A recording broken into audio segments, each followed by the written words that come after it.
Martha recounts her struggles post-husband, contrasting them with her millionaire son Daniel's success. Daniel and his wife Valerie arrive for a Thanksgiving dinner Martha meticulously prepared.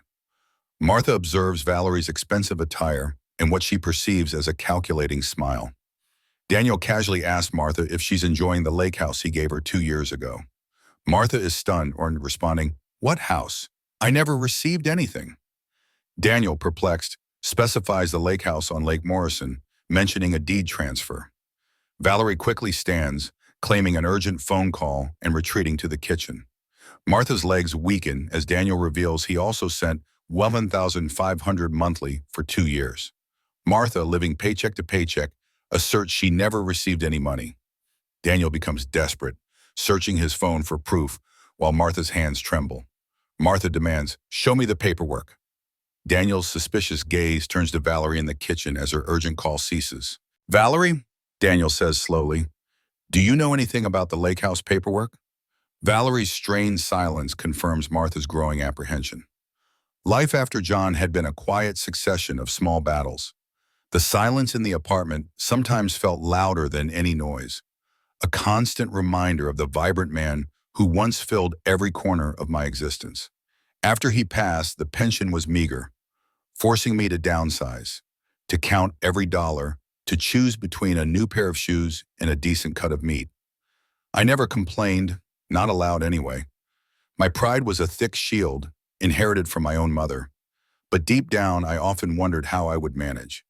Then there was Daniel, my brilliant, successful son. He had soared, launching a tech company that had made him a millionaire, then a multimillionaire, before he was 35. He lived in a sprawling mansion in the hills, drove luxury cars, and traveled the world with his elegant wife, Valerie. My heart swelled with pride every time I thought of his achievements. Yet there was always a chasm between our lives. He'd offer vague invitations to visit, but never once did he offer a direct hand, not really. I knew he was busy, but sometimes a mother's heart aches for more than just pride. This Thanksgiving, I poured every ounce of love and effort into creating a perfect holiday feast. The scent of roasted turkey, sage stuffing, and pumpkin pie filled my small, cozy apartment. My best china, usually reserved for special occasions, gleamed on the dining table. I wanted everything to be just right for Daniel and Valerie. It was rare for them to visit, and I cherished these moments. Promptly at 5, their sleek black sedan pulled into my driveway. Daniel, handsome and impeccably dressed, emerged first, followed by Valerie. She was a vision, as always, in a designer dress of deep emerald green that shimmered softly as she moved. Diamonds glittered at her neck and wrist. She had a striking beauty, almost too perfect, and a smile that, to me, always seemed just a fraction too practiced, a calculating glint behind the polite warmth. I hugged Daniel tightly, then offered Valerie a warm embrace, though I always felt a subtle stiffness in her posture. We settled around the table, the air thick with the aroma of the meal I had spent 2 days preparing. We spoke of Daniel's latest ventures, Valerie's charity work, and my quiet life. The conversation was pleasant, if a little superficial. Then halfway through the meal, as Daniel reached for another slice of cranberry sauce, he turned to me with an easy, almost offhand expression. "Mom," he said, "I hope you're still enjoying the lake house. It's beautiful this time of year, isn't it? Have you been out on the water much?" The fork paused halfway to my mouth. My mind, usually sharp, momentarily blanked. "Lake house?" I stared at him, my brow furrowed in utter confusion. "What lake house, Daniel?" My voice was barely a whisper. "I never received anything." Daniel's smile faltered, replaced by a look of genuine perplexity. He lowered his fork, his eyes searching mine. "The lake house, Mom, on Lake Morrison, the one I bought for you 2 years ago. I had the deed transferred directly to you. I thought it would be a nice place for you to relax, maybe get away from the city." A cold tremor snaked down my spine. Lake Morrison? A deed transfer? I would have known. I would have rejoiced. My meager pension and small apartment were a far cry from a lake house. This wasn't a casual oversight, it was an impossibility. My gaze flickered to Valerie, who had suddenly pushed her chair back with a soft scrape. "Oh, excuse me," Valerie said, her voice a little too bright, a little too hurried. "I just got a notification. It looks like an urgent call from the foundation. She picked up her phone, which had been silent moments before, and quickly retreated into the kitchen, the door swinging gently shut behind her. My attention, however, remained fixed on Daniel. My legs felt suddenly weak beneath the table. "Daniel, you must be mistaken," I insisted, my voice gaining a desperate edge. "I've never seen any paperwork, any deed, not a single thing about a lake house." He shook his head, looking genuinely distressed now. "But that's not all, Mom. I also set up a monthly transfer for you, $1,500 every month for the past 2 years. I wanted to make sure you were comfortable, that you didn't have to worry about money." The air was knocked out of me. $1,500 a month for 2 years? While I was meticulously stretching every dollar, fretting over utility bills, and wondering if I could afford a new winter coat. The thought was sickening. My hands began to tremble, betraying the calm I was trying to project. "Daniel, I swear to you on your father's memory, I have never received a single penny of that money. Not a house, not a check, nothing." His confusion escalated into a frantic desperation. He pulled out his phone, his fingers flying across the screen. "Let me check the accounts. I have the confirmation numbers. It was all set up through the lawyers, the property transfer, the direct deposits," he mumbled, scrolling through his banking apps. "Show me," I demanded, my voice sharper than I intended, a sudden surge of something akin to fury replacing my initial shock. "Show me the paperwork, Daniel. Show me the proof." His eyes, still glued to his phone, suddenly lifted. They swept past me, past the half-eaten turkey, and landed squarely on the kitchen door. The sound of Valerie's urgent phone call had abruptly ceased. A profound silence hung in the air. Daniel's gaze narrowed, a flicker of suspicion igniting in his usually open face. "Valerie," he said slowly, his voice low and deliberate, "do you know anything about the Lakehouse paperwork?" From the kitchen, there was no reply, no quick denial, no feigned confusion, only a strained, unbearable silence that settled over our Thanksgiving table, heavy with unspoken truths, confirming the terrible, dawning apprehension in my heart. The silence from the kitchen was deafening, stretching taut between the dining room and the unseen figure of Valerie. Daniel's question hung in the air, a lethal arrow aimed squarely at the heart of our carefully constructed Thanksgiving facade. Finally, Valerie emerged, her face pale, a strained smile plastered on her lips. She avoided my gaze, focusing instead on Daniel. "Oh, darling," she began, her voice a little too sweet, a little too innocent. "That call was so important. What were you saying about paperwork?" My patience, already frayed by the earlier revelation, snapped. I pushed back my chair, the sudden scrape echoing in the small space. My voice, usually soft, was now laced with an icy steel I rarely used. "Valerie," I said, my eyes locking onto hers, "where is my lake house?" Her facade cracked a little, just enough for a flicker of fear to show. She wrung her hands. "Martha, it must be some kind of misunderstanding. You know how these things can get lost in the mail. Lawyers, documents. It's all so complicated." She offered a weak smile, trying to dismiss it with a wave of her hand. "Lost paperwork?" I scoffed. "A deed to a house, Valerie, and $1,500 a month for 2 years? That doesn't just get lost in the mail. That gets stolen." My years of cleaning offices and homes, of observing people from the periphery, had given me an uncanny ability to read them. I'd seen enough lies, enough guilt, enough false bravado to know a performance when I saw one. Valerie's eyes darted, her shoulders hunched slightly, her smile fixed and unnatural. She was lying. Daniel, his face now a mask of grim determination, ignored Valerie's flimsy excuses. He grabbed his phone again, his fingers tapping with controlled fury. "I'm calling Rachel," he announced, referring to his longtime personal assistant. "She handles all my financial transfers and property dealings."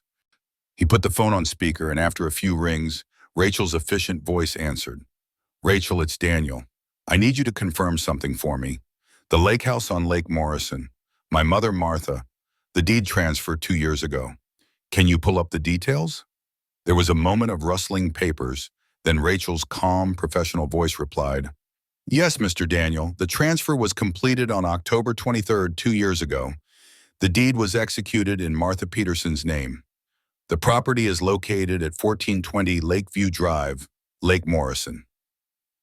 My heart pounded against my ribs. It was real. The house was real. The indignation surged, hot and bitter. And the monthly transfers, Daniel continued, his voice tight. The $1,500 to Martha. Yes, Mr. Daniel, a recurring direct deposit of $1,500 was set up to an account under Martha Peterson's name. The routing number ends in 4782. My breath hitched. My account, I interrupted, my voice sharp, ends in 9156, not 4782. A collective gasp, even from Rachel on the phone, seemed to fill the room. Daniel's eyes, which had been fixed on the speaker, now snapped to Valerie. His expression was utterly terrifying, devoid of emotion, a blank canvas of dawning horror. Rachel, Daniel's voice was barely a whisper, yet it cut through the tension like a knife. Who provided you with that account number? And the mailing address for the deed? Where was it sent?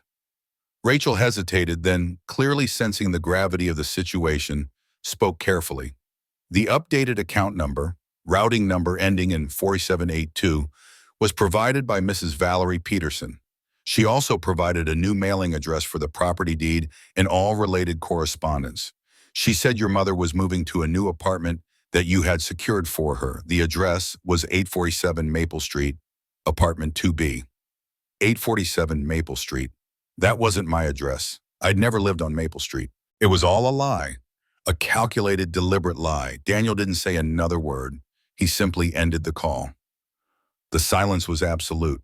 He stared at Valerie, his face still a terrifying blank canvas, but his eyes held a storm of disbelief, betrayal, and a deep, simmering rage.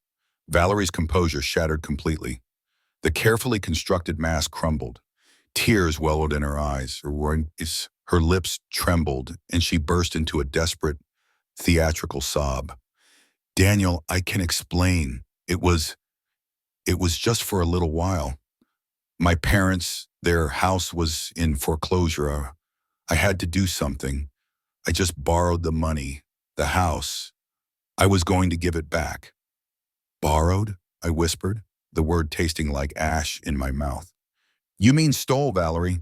You stole a house and $36,000 from me. My mind reeled at the sum, at the countless times I had denied myself a simple pleasure, worried about making ends meet, while she was diverting my son's generosity. Valerie wrung her hands, her voice rising in a desperate plea. But you weren't using it, Martha. You never even knew about it. And my parents, their situation was desperate. They would have been homeless. What was I supposed to do? Not using it? I asked, my voice trembling with a mixture of disbelief and pure hurt. While you're parading around in designer clothes and diamond jewelry, living in luxury, I was working double shifts cleaning offices to make ends meet. While you enjoyed my supposed Lakehouse, I was rationing my medication, wondering if I could afford to refill my prescriptions. While you had a beautiful, warm home, I was sleeping in a cold apartment, sometimes barely able to pay the heating bill. You talk about not using it. I needed it, Valerie. I needed it to survive. Daniel, who had been listening with a chilling stillness, finally spoke, his voice low and dangerous. Valerie, he said, the sound of her name dripping with venom. My mother could have been sick. She could have needed that money for a medical emergency. She could have died because you stole her financial security. Valerie's head snapped up, her face streaked with tears. But her health wasn't that bad, Daniel. My father, he has a chronic heart condition. His medical needs were far more urgent. The audacity, the sheer lack of empathy was breathtaking. I could only stare at her, speechless. The house, I asked, my voice hollow. Where's the house now, Ben? Valerie hesitated, her eyes darting nervously. My parents are living there, she admitted, her voice barely audible. And my brother's family. They're renovating it, making it their own. Daniel finally moved, pushing his chair back with a harsh rasp. He stood tall, his silhouette against the dining room light, radiating an icy fury I had never seen in him. His voice, when it came, was flat, devoid of all warmth, all emotion. Valerie, he said, I want you to pack your things, all of them, and I want you out of my house tonight. You will not spend another minute under my roof." Valerie's pleas echoed in the silence of my small apartment, a desperate symphony of lies and crocodile tears. "Daniel, please. You can't do this to me. Where will I go? What about our marriage? I made a mistake, a terrible mistake. But I love you."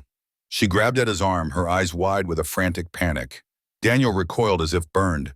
His face, usually so warm and open, was now a mask of cold fury. "Love me?" he scoffed, his voice laced with disgust. "You don't know the first thing about love, Valerie. You've never worked a day in our marriages. You've only ever taken.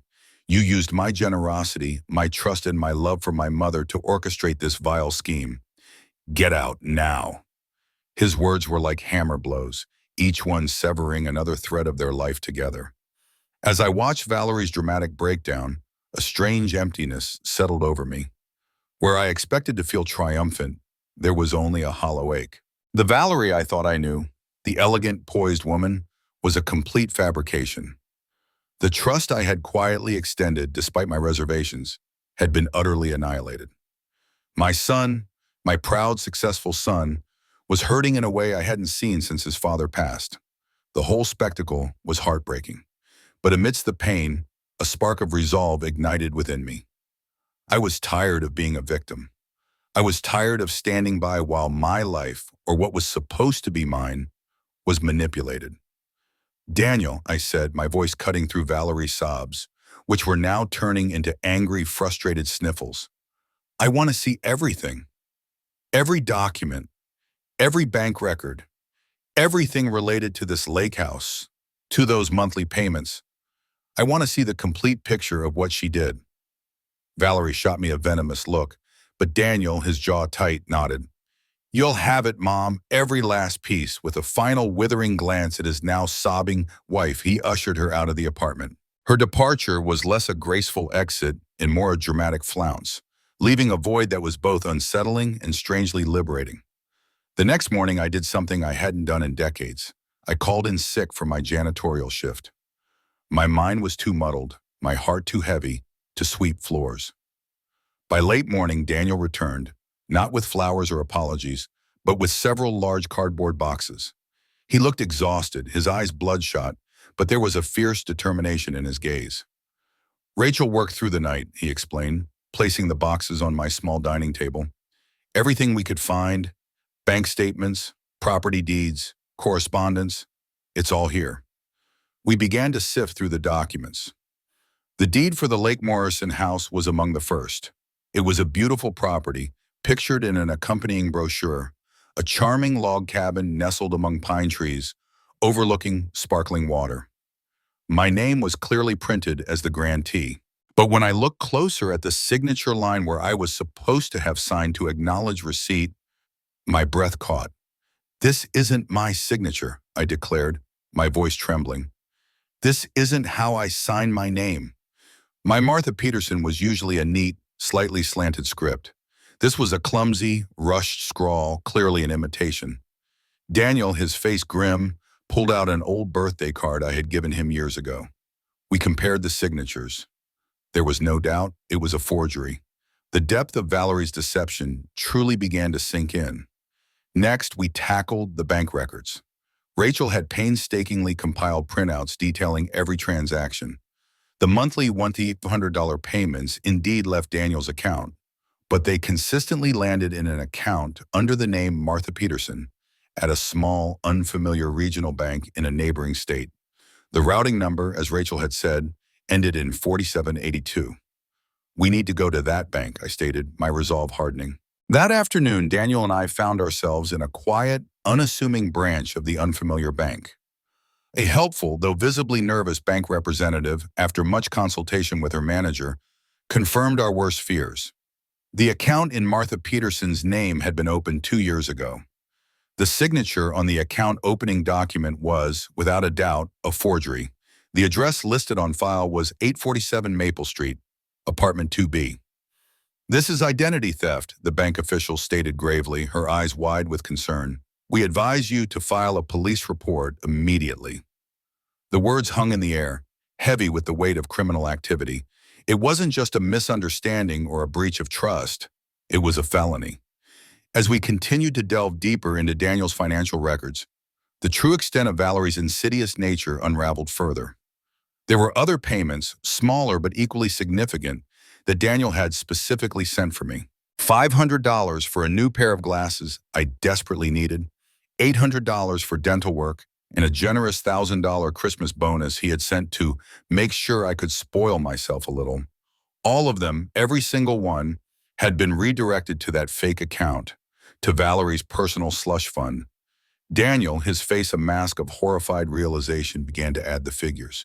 $36,000 from the monthly payments, $500 for glasses, $800 for dental, $1,000 for Christmas. $43,000, Mom, he whispered, his voice thick with anguish. She stole $43,000 from you. My head reeled. $43,000. It was more money than I had ever held at one time in my life. It could have changed everything for me. We drove to the address Valerie had given for the Lakehouse deed, 847 Maple Street, apartment 2B. It was a dilapidated, rundown apartment complex in a rough part of town, certainly not where I would ever live. The specific apartment was empty, clearly having been vacant for a long time. It was just a ghost address, a deliberate phantom, another layer of her meticulously crafted deceit. A chilling realization washed over me. Valerie must have accessed my personal information, my full name, birth date, social security number, from Daniel's home office. He kept important documents there, and Valerie, as his wife, would have had unrestricted access. She hadn't just intercepted, she had meticulously planned and executed a grand scheme of identity theft and fraud. As we sat in silence in Daniel's car, the weight of the betrayal palpable, he turned to me, his eyes brimming with unshed tears. Mom, he choked out, his voice raw with pain. She was the one who suggested it. The monthly money, the lake house. She said it was the least I could do for you after Dad died, that I should make sure you were comfortable. She played on my love for you, Mom. She manipulated me. His voice cracked and he buried his face in his hands, finally breaking down. The depth of his personal pain, on top of the financial betrayal, was devastating. The days following Thanksgiving were a blur of shock and disbelief. Daniel had gone home, leaving me alone in my quiet apartment, now feeling even smaller and colder than usual. I sat in my cramped living room, surrounded by the familiar worn furniture, my mind replaying the image of that beautiful lake house. Valerie's family, her parents, and her brother's family were living there, my house. They were enjoying the spacious rooms, the serene views, the peace, all at my expense.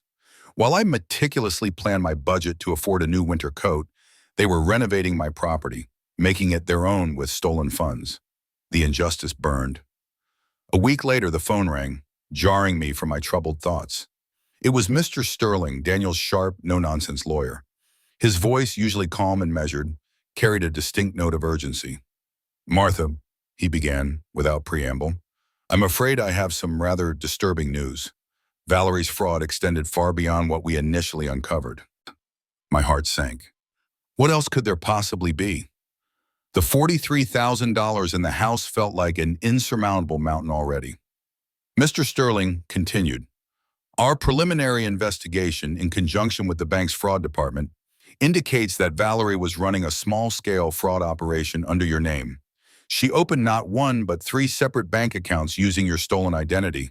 From these accounts, she applied for multiple credit cards, took out a small personal loan, and even filed false tax returns. My hand flew to my mouth, a gasp escaping my lips. False tax returns? I repeated, my voice barely a whisper. The thought was terrifying. Yes, Mr. Sterling confirmed. It appears she used those accounts to report the payments Daniel sent as income belonging to you, and then filed returns that minimized her own liabilities while inflating yours, or simply kept the funds without declaring them properly. The IRS has actually been trying to contact you for several months regarding discrepancies in your filings. We believe this is linked to a tax evasion investigation. Tax evasion? I was devastated. But I've filed my taxes honestly every single year of my life. Every penny I earn from my janitorial work is reported. I don't hide anything. The idea that I, Martha Peterson, a woman who always paid her dues, was now under investigation for something so morally reprehensible was beyond comprehension. Mr. Sterling sighed. I understand, Martha, it's Valerie's doing. By routing Daniel's payments through accounts in your name and then filing fraudulent returns, she effectively made it appear as though you were receiving and then concealing significant income. The IRS believes you were deliberately hiding money. I felt a cold dread wash over me. My good name, my entire reputation, was being dragged through the mud by Valerie's callous greed. Daniel, who had been listening on speakerphone from his office, his voice tight with barely suppressed fury, interjected. Mr. Sterling, what is the total amount she stole from my mother now that we know about these additional accounts and loans? There was a pause as Mr. Sterling consulted some papers. Based on the credit card debts, the personal loan, and the diverted income from the false tax returns, in addition to the initial $43,000, we are looking at approximately $78,000, Daniel. $78,000. The number hit me like a physical blow. $78,000. It was more than 4 years of my entire janitorial salary. 4 years of waking up before dawn, scrubbing floors, emptying trash cans, aching shoulders, and tired feet. She had stolen 4 years of my life, my honest labor, from me. As for the Lakehouse, Mr. Sterling continued, despite the forged deed, the property is legally in your name, Martha, as it was purchased with legitimate funds from Daniel that were intended for you. Interestingly, her parents and brother have actually increased its value through their renovations. That will be taken into account. A bitter laugh escaped my lips. So they've been living rent-free with stolen money, and now they've made my house more valuable for me. Did they know, Mr. Sterling? Did Valerie's parents know they were living in a stolen house, renovated with stolen money? That is something the police will need to investigate, he replied cautiously. But given the scope of Valerie's activities, it's highly probable they were complicit, or at the very least, willfully ignorant. This situation has escalated significantly, Martha, Mr. Sterling concluded, his voice grave. This is no longer just a civil matter between Daniel and Valerie. This now involves criminal fraud, extensive identity theft, and tax evasion. Valerie is facing very serious prison time. He paused, then added, her family will, of course, have to vacate the Lake Morrison property immediately. It was bought with funds intended for you, and its occupation by them, knowing the circumstances, is part of the ongoing fraud. The thought of Valerie facing prison sent a shiver down my spine, but it was quickly overshadowed by a sense of grim satisfaction. She deserved to face the consequences of her actions. She had not only stolen money, but had also stolen my identity and implicated me in serious crimes. As the call ended, Daniel, still on the line, sighed heavily. I just found out, Mom, he said, his voice laced with renewed bitterness. Valerie isn't just staying with some friends. She's staying with her parents at the Lakehouse. The revelation twisted the knife in his heart even deeper, confirming the brazen audacity of her continued deception. My house, indeed. If you've been gripped by this story so far, make sure you don't miss a single moment of what happens next. Please like, share, and subscribe to follow this incredible journey to its conclusion. Daniel's bitterness was a palpable thing, a dark cloud hanging over him. She ran straight to them, he'd said, his voice flat with disgust, straight to the people who had been living off my mother's stolen money in my mother's house. The betrayal from Valerie was one thing, but the brazenness of her immediately seeking refuge with her complicit family in the very house she had stolen was almost too much for him to bear. He drove with a grim silence, his knuckles white on the steering wheel, as we headed towards Lake Morrison. Mr. Sterling, Daniel's lawyer, rode with us, his presence a stark reminder of the legal gravity of our mission. As we neared Lake Morrison, the scenery transformed.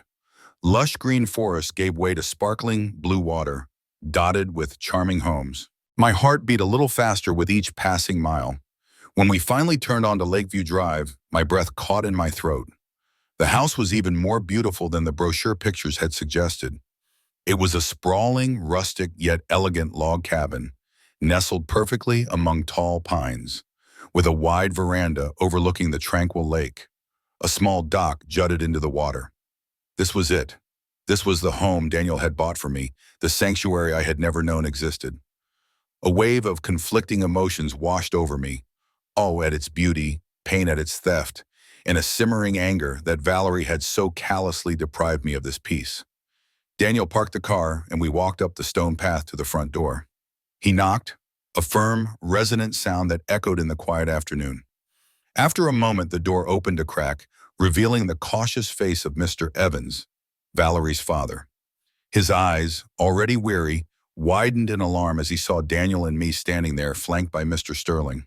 His face, etched with a mixture of surprise and dread, visibly fell. He knew. "Daniel, Martha," he stammered, his gaze darting nervously between us. Before he could say anything more, a figure emerged from deeper within the house. It was Valerie. My eyes widened slightly. Gone was the polished, designer-clad woman I knew. She was disheveled, her usually impeccable hair now loose and slightly matted. She wore faded jeans and an old, stretched-out sweater, making her look younger, vulnerable, and strangely diminished. The transformation was startling. Her eyes, red-rimmed and puffy, fixed on me. Her perfectly constructed facade had completely crumbled, revealing the raw fear beneath.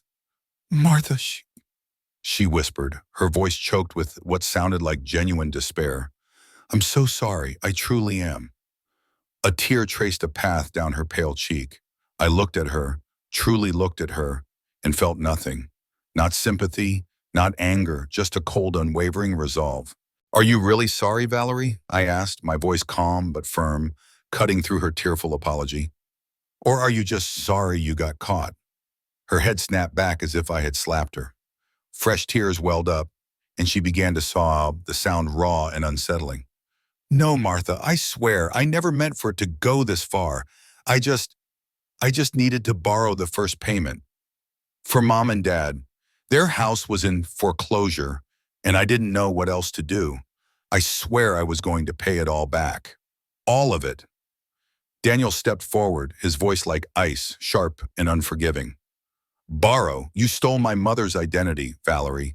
You opened fake accounts, took out loans, and filed false tax returns in her name. You let the IRS think she was a criminal." "That's not borrowing, Valerie. That's grand larceny. That's criminal fraud. That's identity theft." Each word was a punch, delivering the crushing weight of her actions. At that moment, Valerie's mother, Miss Evans, appeared behind her, her face drawn with worry.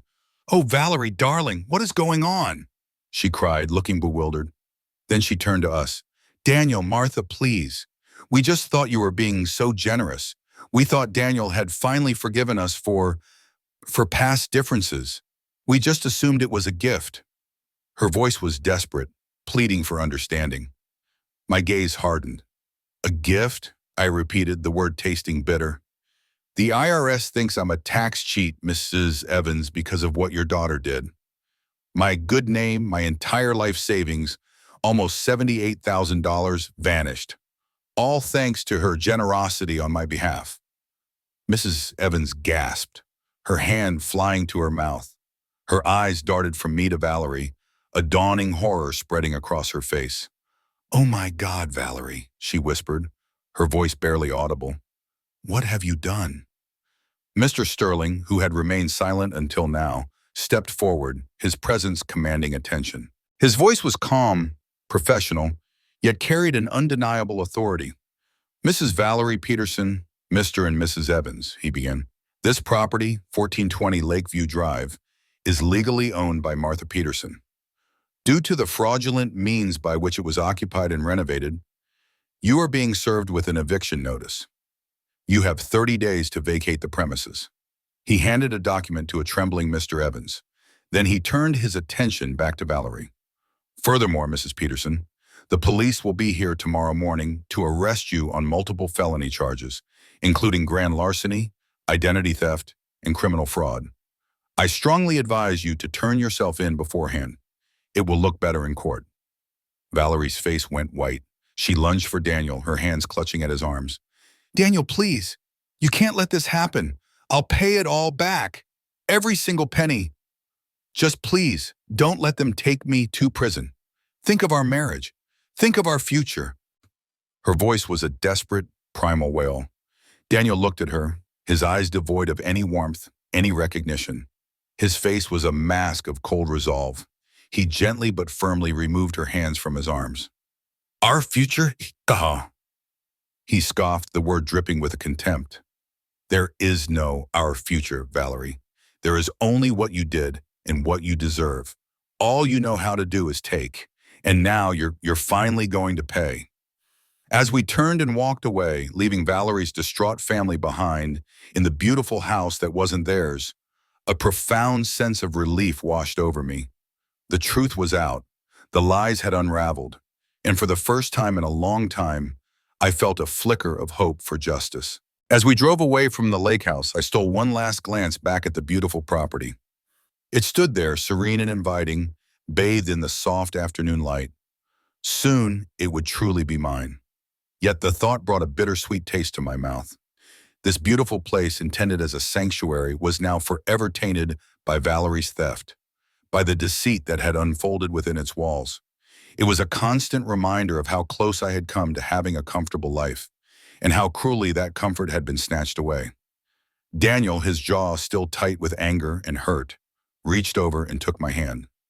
Mom, he said, his voice raw with emotion, I swear to you, this will never happen again. I will ensure you never want for anything again. I'm so sorry I wasn't more vigilant. I should have checked. His face was etched with self-reproach, the weight of his unwitting complicity clearly heavy on his shoulders. I squeezed his hand. It's not your fault, Daniel, I reassured him gently.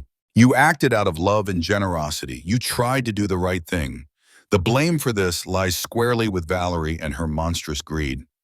You couldn't have known. My heart ached for him. He was hurting, deeply, and I knew that despite everything, he still needed his mother's comfort. 3 months later, on a cold, gray Tuesday in February, the finality of it all settled in. Daniel's divorce from Valerie was officially finalized. Mr. Sterling had called with the news, his voice confirming the end of that chapter. Valerie, having been apprehended by the police as Mr. Sterling had promised, had been sentenced to 18 months in federal prison for fraud and identity theft. The sheer mountain of evidence against her, combined with her blatant lack of remorse during the initial stages, left the judge little choice. Unsurprisingly, she hadn't contested the divorce. She had bigger problems. Sterling had also confirmed, his tone now brighter, you are now the legal and undisputed owner of the Lakehouse. All the necessary paperwork has been processed. And as for the finances, all funds in the fraudulent accounts Valerie opened in your name have been frozen. They are being held for restitution. He explained the complex process of untangling the web of deceit Valerie had woven, assuring me that every penny would be meticulously accounted for. He also informed me that Valerie's parents, Mr. and Mrs. Evans, had vacated the property promptly and were being fully cooperative with the authorities.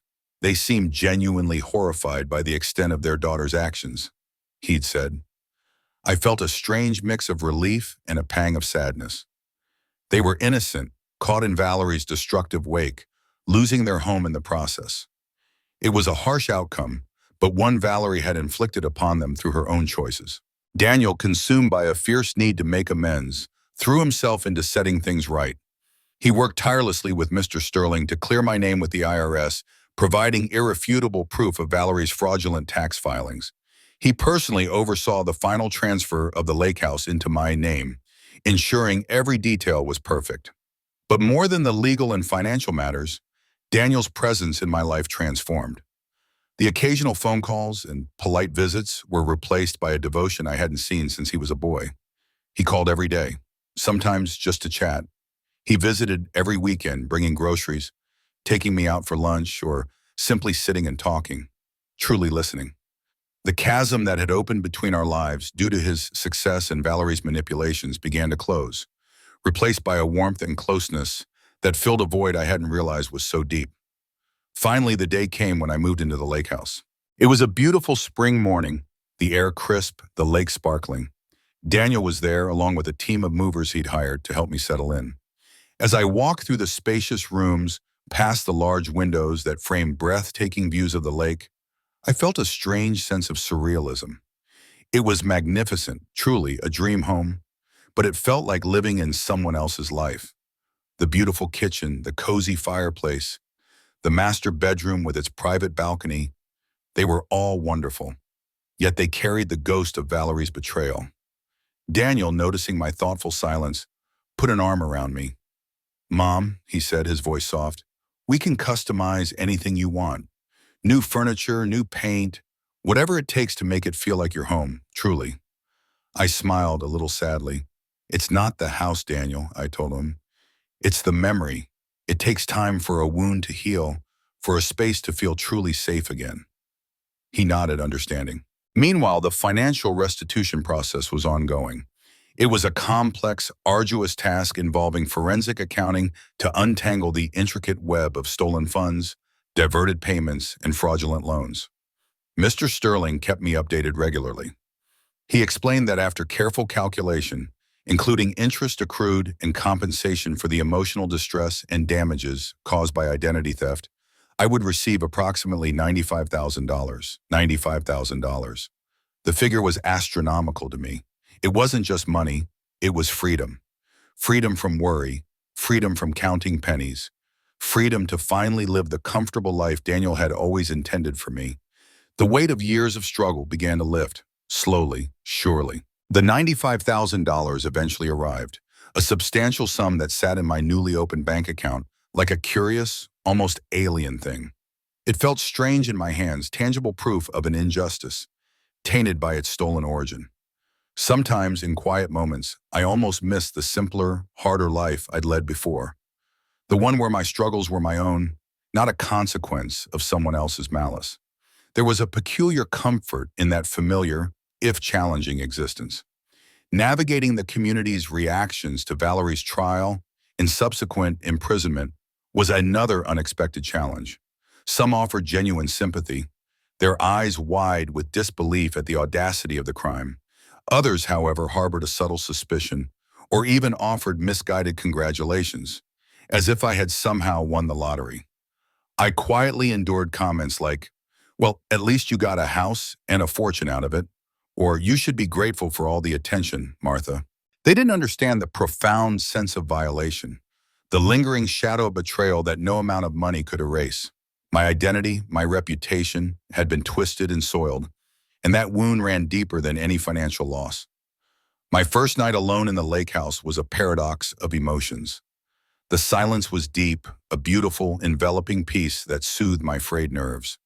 The moonlight streamed through the large windows, illuminating the tasteful, expensive renovations Valerie's family had made. It was undeniably magnificent. Yet an odd detachment lingered. I felt like a guest in someone else's dream, an interloper in a life that wasn't quite mine. Daniel, a steadfast anchor in the tumultuous waters, called nightly. His concern was genuine, palpable.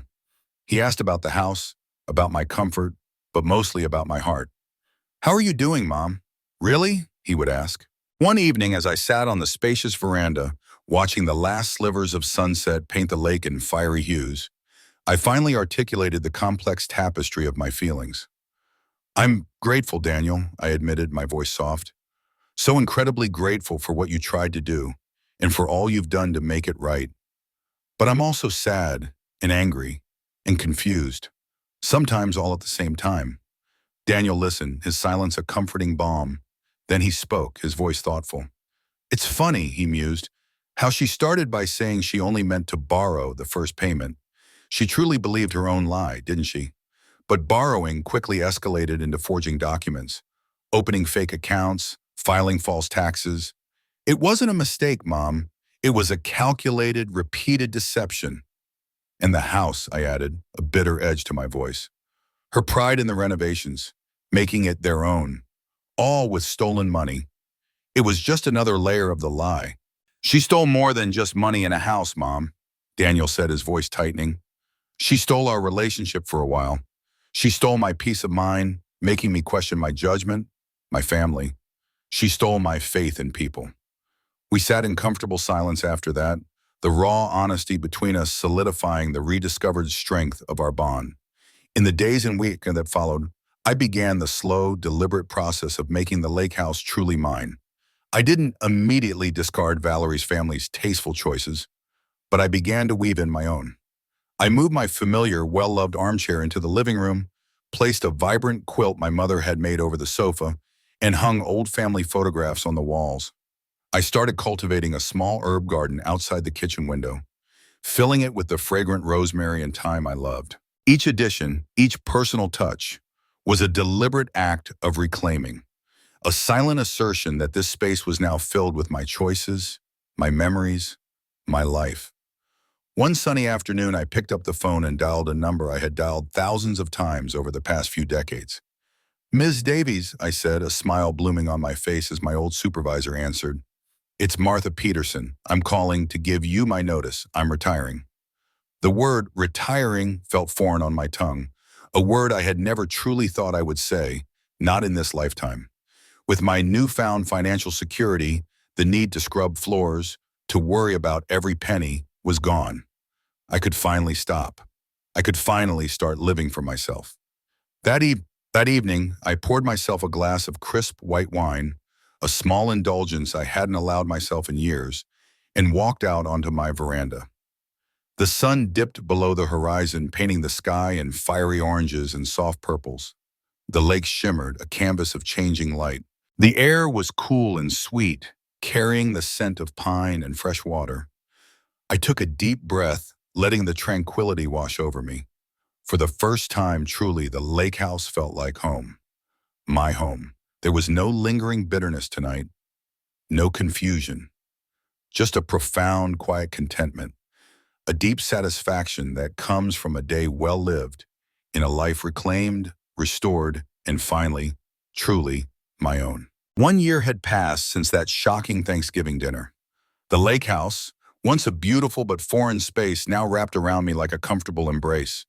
It was no longer a symbol of betrayal, but a sanctuary, filled with the warmth of newfound peace and the echoes of genuine laughter.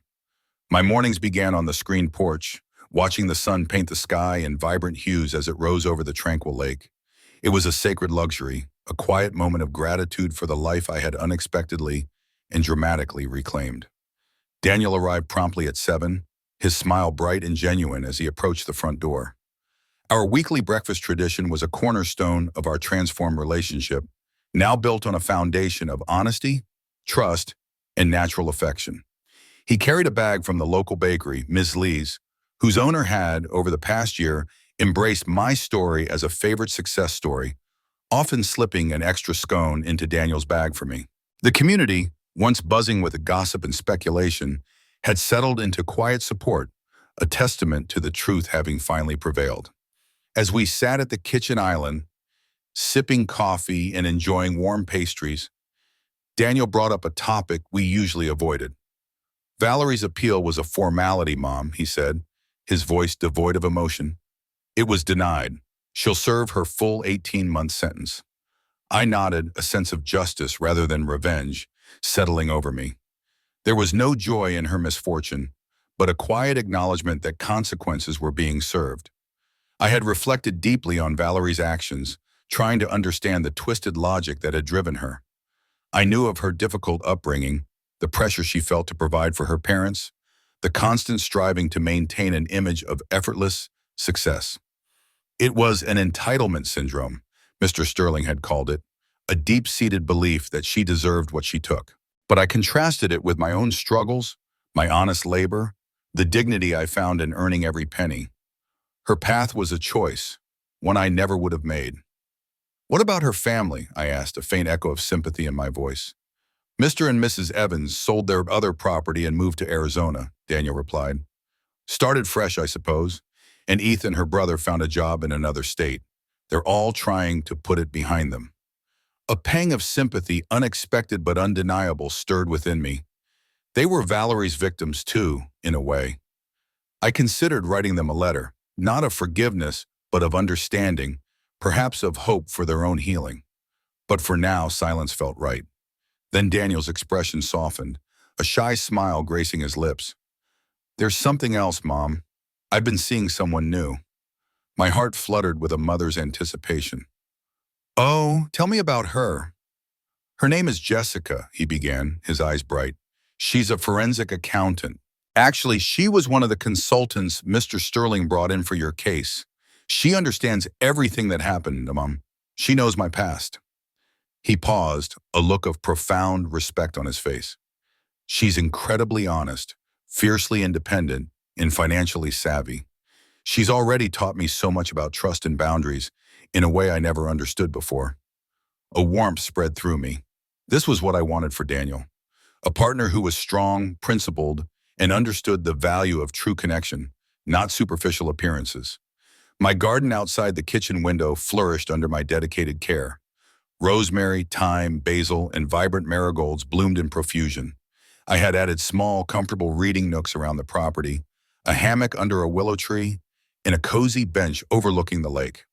The lake house was no longer a stage for someone else's drama, but a canvas for my own quiet joys and renewed life. Later that afternoon, after Daniel had left, I found myself thinking about Jessica. I picked up my phone, a device that still felt a little foreign to me, and sent Daniel a text message. It was a skill he had patiently taught me. Tell her I love Italian food, I typed, a smile playing on my lips. But she doesn't need to impress me. I already like anyone who makes my son happy. I placed the phone down, feeling a profound sense of completeness. Valerie's crimes, strangely, had forced Daniel to truly see and care for me in a way he hadn't before. They had also taught me about my own resilience, my own unwavering spirit. I had survived, and not just survived, but thrived. Forgiveness was a complex thing. I found it not for Valerie herself. For her, there was only the cold comfort of justice, but for myself, for any lingering self-blame, and for Daniel, who had been manipulated as profoundly as I had been. He was my devoted son, and I, his loving mother. My lake house was a sanctuary, my money, a security, and Daniel, my constant, loving companion. My future, fully reclaimed, stretched out before me, bright and boundless.